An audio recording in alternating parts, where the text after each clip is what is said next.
నమస్తే, welcome to my channel kitchen queen by Juhi. Hello friends, మీరందరూ ఎలా ఉన్నారు? నేనైతే బాగున్నాను. ఐ హోప్ మీరందరూ కూడా చాలా బాగానే ఉంటారు.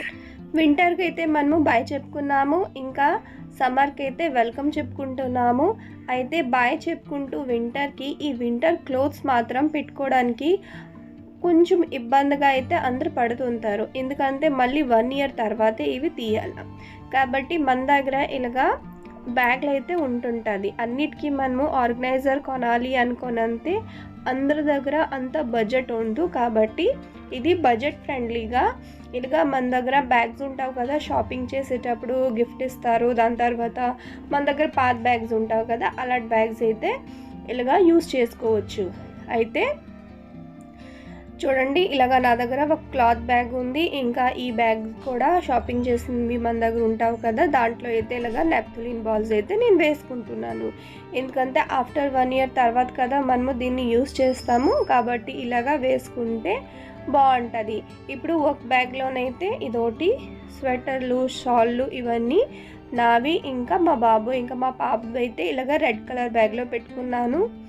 ఇదోటి ఈ విధంగా దీంట్లో పెట్టుకొని ప్యాక్ చేసుకున్నాను. ఇప్పుడు ఈ పర్పుల్ బ్యాగ్ ఉంది కదా, దీంట్లోనైతే మా వారిది స్వెటర్స్, జాకెట్స్, గ్లవ్స్ ఇవన్నీ అయితే నేను దీంట్లో పెట్టేసుకుంటాను. ఇలా పెట్టుకుంటే సపరేట్గా మనకి బాగుంటుంది. ఇంకా దీన్నైతే నేను మళ్ళీ డైరీలో కూడా నోట్ చేసుకుంటుంటాను, నేను ఏ బ్యాగ్లోనైతే ఎవరిది పెట్టాననేసి. ఇప్పుడు ఈ పర్పుల్ బ్యాగ్లో మా హస్బెండ్ది, ఈ రెడ్ బ్యాగ్లోనైతే నావి ఇంకా పిల్లలవి ఇలాగా ప్యాక్ చేసుకొని బెడ్ బాక్స్లోనైతే పెట్టేసుకుంటాను. ఇలాగా సపరేట్గా పెట్టుకొని డైరీలో నోట్ డౌన్ చేసుకుంటే ఏంటి, మళ్ళీ మనకి వింటర్ వచ్చేటప్పుడు అన్ని బ్యాగ్స్ ఓపెన్ చేసుకొని చెక్ చేయడం అయితే పడదు. జస్ట్ మనము డైరీ ఓపెన్ చేసుకుంటే మనకి తెలిసిపోతుంది. మీకు ఈ టిప్ ఎలా అనిపించిందో నాకైతే చెప్పండి. ఈ సమ్మర్లో మరో టిప్ అయితే మీతో నేను షేర్ చేసుకుంటున్నాను. ఇప్పుడు సమ్మర్లో అయితే మనకి ఫ్రెష్ వెజిటేబుల్ అయితే దొరకడం చాలా తక్కువ దొరుకుతుంది. ఇంకేమో ఇలాగ చలగలు ఇవన్నీ అయితే మనము కుక్ చేసుకోవాలి అంటే నైట్ టైమే సోక్ చేసుకోవాలి. కొన్నిసార్లు అయితే మనము మర్చిపోతే చాలు. దాంతోపాటు పిల్లలు ఉన్నారు కదా, ఇక్కడ సమ్మర్లో వాళ్ళకి ఏ టైంలో ఏం తినాలనిపిస్తుంది కూడా మనకి తెలీదు. కాబట్టి ఈ విధంగా బఠానీలు, కాబూలీ చనాలు, ఇంకా మామూలు దేశీ చనాలు ఇవన్నీ ఉంటావు కదా, ఇవన్నీ కానీ మనము నైట్ టైమేలుగా సోక్ చేసుకొని దాని తర్వాత దీన్ని మనము ఒకసారి వాటర్తో వాష్ చేసుకొని ఇలాగ జిప్లో ప్యాకెట్స్ ఉంటావు కదా, దీంట్లో కానీ లేకపోతే బాక్స్లో కానీ ఎయిర్ టైట్ కంటైనర్లో కానీ ఇలాగ మనము పెట్టేసుకొని డీప్ ఫ్రిడ్జ్లో పెట్టుకుంటే మనకి పిల్లలు సడన్గా కానీ చాట్ తినాలి అనుకొని అనిపిస్తే వెంటనే మనము ఫ్రీజర్లోంచి అవి తీసేసి వెంటనే బాయిల్ చేసుకొని మనము కుక్ చేసుకొని వెంటనే పిల్లలకి పెట్టివచ్చు. ఈ టిప్ మీకు ఎలా అనిపించిందో నాకైతే కామెంట్ సెక్షన్లో చెప్పండి. సమ్మర్లో అయితే మనకి పుదీనా మంచి ఫ్రెష్ ఫీల్ అయితే ఇస్తుంది. అయితే మనము ఎక్కువ శాతం పుదీనా ఆకుల్ని తెచ్చేసి అయితే మనము ఫ్రిడ్జ్లో స్టోర్ చేసుకోలేము. కాబట్టి నీట్గా మనము ఇలాగా పుదీనా ఆకుల్ని తీసుకొని నీట్గా వాష్ చేసుకొని దానికి మనము మన కిచెన్ విండోలో కానీ బాల్కనీలో కానీ డైరెక్ట్ సన్లైట్లో కాకుండా మామూలుగా ఇలాగా పెట్టుకుంటే జస్ట్ అది ఒక 24 అవర్స్లోనైతే అది బాగా డ్రై అయిపోతుంది.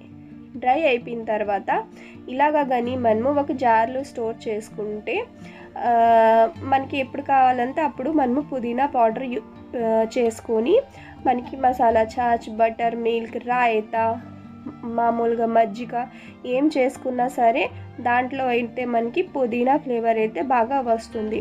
ఈ సమ్మర్లో ఇలా చేసుకుంటే మాత్రం మంచి బెస్ట్ పుదీనా ఫీల్ అయితే మనకి దొరుకుతుంది.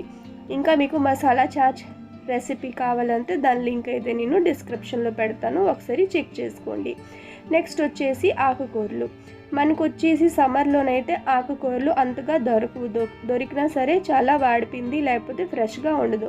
అలాంటప్పుడు మనం ఏం చేయాలి అనుకున్నంతే మనము ఏ ఆకుకూరలైనా సరే దాన్ని నీట్గా కులిపిన ఆకుల్ని సైడ్ తీసేసి మంచివన్నీ అయితే ఇలాగా కాటన్ చున్నీ తీసుకోవాలి, లేకపోతే ఏదైనా కాటన్ క్లాత్ ఉంటుంది కదా దాంట్లోనైతే ఇలాగా చిక్కేసి పెట్టేసుకోవాలి. అంటే వాష్ చేయకూడదు, జస్ట్ చిక్కేసి ఇలాగా కాటన్ క్లాత్లోనైతే పెట్టుకోవాలి. ఇలా చేసుకుంటే మీరు మ్యాక్సిమం దీన్ని 1 వీక్ వరకు అయితే మీరు దీన్ని యూస్ చేసుకోవచ్చు.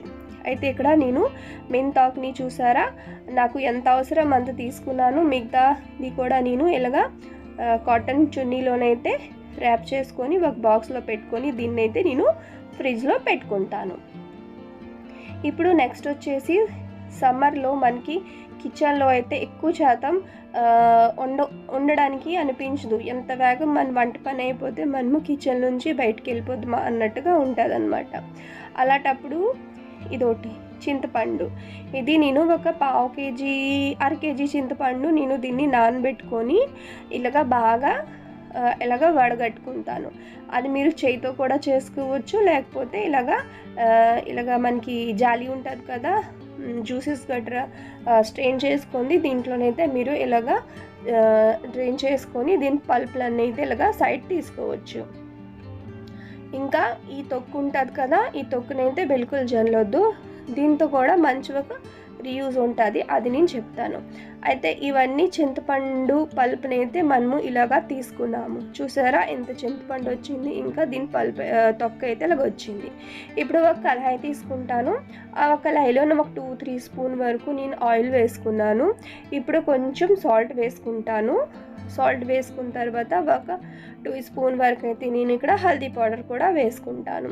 వేసుకున్న తర్వాత ఒకసారి కలిపేసుకొని ఇప్పుడు ఈ చింతపండు పల్పు ఉన్నది కదా, దీన్నైతే నేను దీంట్లో వేసుకొని ఇది బాగా థిక్ అయిపోయిన వరకు దీన్నైతే కుక్ చేసుకుంటాను.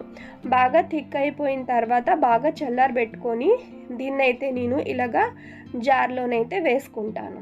ఇలాగా వేసుకొని ఫ్రిడ్జ్లోనైతే పెట్టుకొని దీన్నైతే నేను యూస్ చేసుకుంటాను. రసం చేసినా, పులిహోర చేసినా, సాంబార్ చేసినా, చట్నీ చేసినా, లేకపోతే పిల్లలకి చాట్, పానీపూరి ఇలాంటివి ఏది చేసినా సరే దాంట్లోనైతే యూస్ చేసుకోవచ్చు. ఇంకా వచ్చేసి ఈ తొక్కనైతే నేను ఇలాగా ఒక కంటైనర్లో పెట్టేసి దీన్ని కూడా నేను ఫ్రిడ్జ్లో పెట్టుకొని మనకి పూజ సామాన్లు క్లీన్ చేయడానికి అయితే దీన్నైతే నేను యూస్ చేసుకుంటాను. ఇదండి ఈరోజు వీడియో. దీంట్లో మీకు ఏ హ్యాక్ ఎక్కువ నచ్చిందో నాకైతే కామెంట్ సెక్షన్లో చెప్పండి. ఇంకా ఈ వీడియో కానీ నచ్చితే తప్పకుండా వీడియోని లైక్ చేయండి, షేర్ చేయండి. అలాగే ఫస్ట్ టైం నా ఛానల్ని చూస్తుంటే సబ్స్క్రైబ్ చేసుకోండి. Thanks for watching.